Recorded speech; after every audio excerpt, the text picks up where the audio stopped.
Katerina Zareva reporting there. Let's now return to those developments in Libya, and we'll get more analysis from former Pentagon official Michael Malouf. He's live in our studio there in Washington, D.C. Thank you very much indeed for being with us. Well, after almost 6 months of stalemate, the rebel assault on Tripoli came as a surprise to many, but it has led to reports that foreign elements such as special forces from Qatar, the United Arab Emirates and indeed Western countries were involved. Do you think that could be true?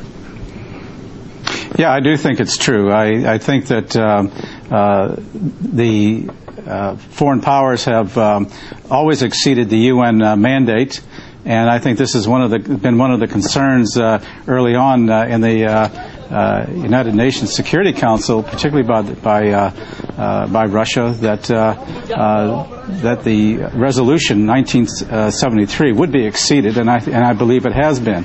Now you will hear that the Europeans and people who have been guiding this effort to oust Gaddafi are basically saying that it's not true, but they had to. The rebels had to have had some expert assistance in moving and in logistical support of some kind throughout all of this. So just to make it clear, would those people be providing assistance and support rather than be fighting themselves?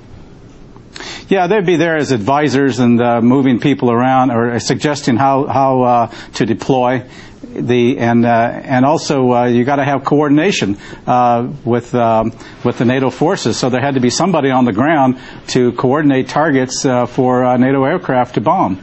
But we have indeed seen a distinct lack of coordination in various phases of this conflict, and some suggest that the rebels' advance has actually now left them to be quite thinly spread, and in fact they could be open to a counterattack by loyalist forces still. Do you think that could be likely? Well, I think it's very likely. The fact that Gaddafi has not given up, the fact, too, that you still have 2,000 tribes that have pledged support to Gaddafi. We haven't heard from them yet. And I think that it's conceivable that, and I don't know for sure, but it's conceivable that this could be a strategic retreat on his part to basically begin waging a guerrilla warfare.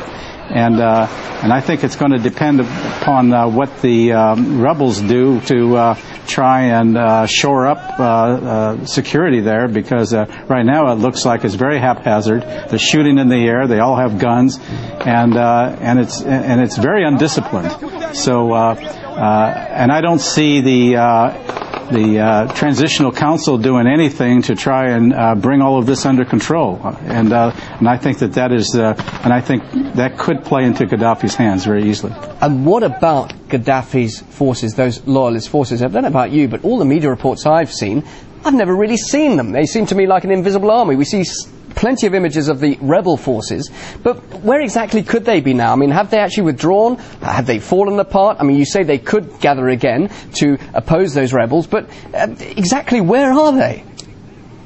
I think they've gone into a guerrilla warfare mode. That's the impression I'm getting. Plus, I think they've probably moved a lot of their heavier stuff out or have hidden them. Now, you got mountains out there, believe it or not, and they may have moved them away from the city area in order to preserve what they might have. Where are all the Scuds? Where's all of the chemical weapons that he is said to have? I don't think that those have been discovered yet. Well, that's a good point. That's a good point, of course, isn't it? And some are concerned that maybe Gaddafi could go out with a very big bang, using those as a great way to the world, and obviously martyring himself and taking many people with him.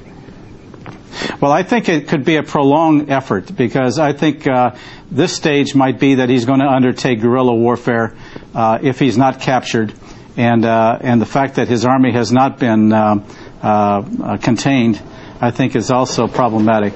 Now, you've had some defections, certainly, but for the most part, there still is shooting and sniping, and frankly, I don't believe the guerrillas really have control of the entire country. You've got other areas outside of the northern portion that where they could recede back to and actually plan a strategy to attack another day and actually continue tactical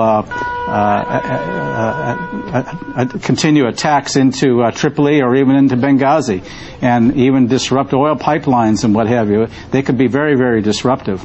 And I just don't see where there's any effort to bring together an alternative to counter that. And again, the unknown are these tribesmen. And the fact that they are still out there and they support him, I think I don't believe we've seen the end of this. Well, thanks so much for your considered thoughts on this. Really interesting to hear what you have to say. Michael Malouf, former Pentagon official, joining us live there in Washington, D.C. Thank you. Thank you.